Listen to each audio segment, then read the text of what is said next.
అనూహ్యంగా ఉప్పొంగిన మూసీ నది. హైదరాబాద్లోని మహాత్మాగాంధీ బస్ స్టేషన్ను మూసివేసిన అధికారులు.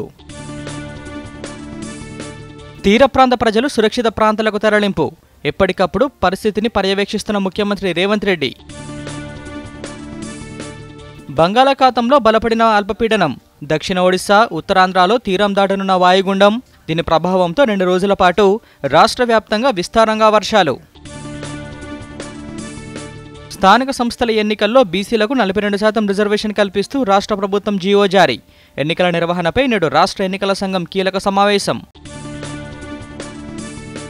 తెలంగాణ నూతన డీజీపీగా శివధర్ రెడ్డి. నియామక పత్రాలు అందజేసిన సీఎం రేవంత్ రెడ్డి. నేటి నుంచి దేశవ్యాప్తంగా అందుబాటులోకి రానున్న బీఎస్ఎన్ఎల్ సేవలు. ఒడిశా నుంచి ప్రారంభించనున్న ప్రధానమంత్రి నరేంద్ర మోదీ. ఆసియా కప్లో అజేయంగా ఫైనల్ చేరిన భారత్. సూపర్ 4 చివరి మ్యాచ్లో శ్రీలంకపై సూపర్ ఓవర్లో విజయం.